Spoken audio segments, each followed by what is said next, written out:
এই ভিডিওটা সোশ্যাল মিডিয়ায় চোখে পড়লেই যেন শরীর হিম হয়ে আসছিল দর্শকদের।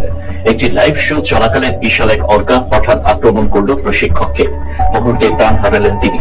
নাম তার জেসিকা র্যাডক্লিফ।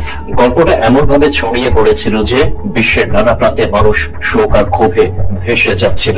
ভিডিওতে দেখানো হচ্ছিল প্রশিক্ষক জেসিকা নাকি ছোটবেলা থেকে এই অর্কাটিকে লালন পালন করেছেন, তাকে ট্রেন করেছেন, খাইয়েছেন, যত্ন করেছেন। দুজনের মধ্যে নাকি ছিল অসাধারণ বন্ধুত্ব। কিন্তু একদিনের শোতে আচমকাই আচরণ পাল্টে যায় সেই প্রিয় অর্কার। কয়েকবার পোল থেকে উপরে উঠে আসা, অস্বাভাবিক নড়াচড়া, এরপরেই ঘটে ভয়ঙ্কর দৃশ্য।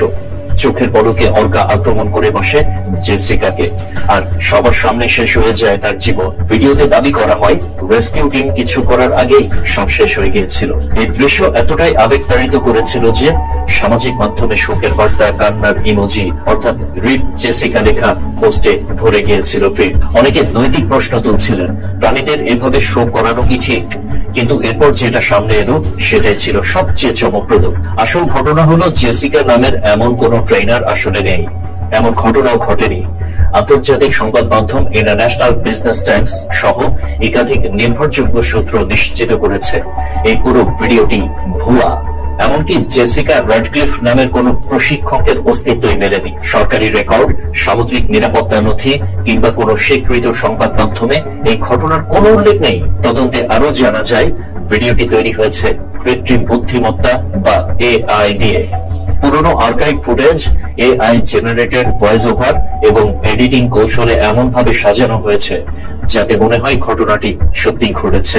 ভিডিওতে বলা হয় আক্রমণটি নাকি ঘটেছে প্যাসিফিক ব্লু মেরিন পার্কে এবং প্রশিক্ষকের মাসিক রক্তের কারণে অর্কা উত্তেজিত হয়ে হামলা করে, যা সম্পূর্ণ বৈজ্ঞানিকভাবে ভিত্তিহীন এবং প্রমাণবিহীন।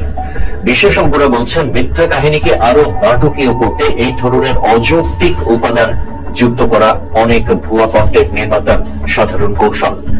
বিশেষজ্ঞদের মতে এআই প্রযুক্তি যত উন্নত হচ্ছে ততই এই ধরনের হাইপার রিয়ালিস্টিক ভুয়া ভিডিও তৈরি সহজ হয়ে যাচ্ছে।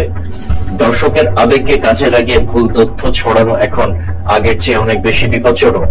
এই ঘটনার মতো ভিডিওগুলো মানুষের সহানুভূতি আদায় করে দ্রুত ভাইরাল হয়ে পড়ে, কিন্তু পরে যখন সত্য প্রকাশ পায় তখন অনেকেই ততদিনে বিভ্রান্ত হয়ে যান। ডিজিটাল মিডিয়া বিশ্লেষকরা সতর্ক করেছেন, যে কোনো চাঞ্চল্যকর ভিডিও দেখার আগে তার উৎস যাচাই করা জরুরি। অফিসিয়াল সংবাদ সংস্থা, বিশ্বস্ত ওয়েবসাইট বা সরকারি সূত্র ছাড়া শুধু সোশ্যাল মিডিয়ার ভরসায় সত্য অসত্য বিচার করা বিপজ্জনক হতে পারে। মূলত জেসিকা র্যাডক্লিফ নামের প্রশিক্ষকের গল্প পুরোপুরি মন গড়া হলেও এর ভেতরে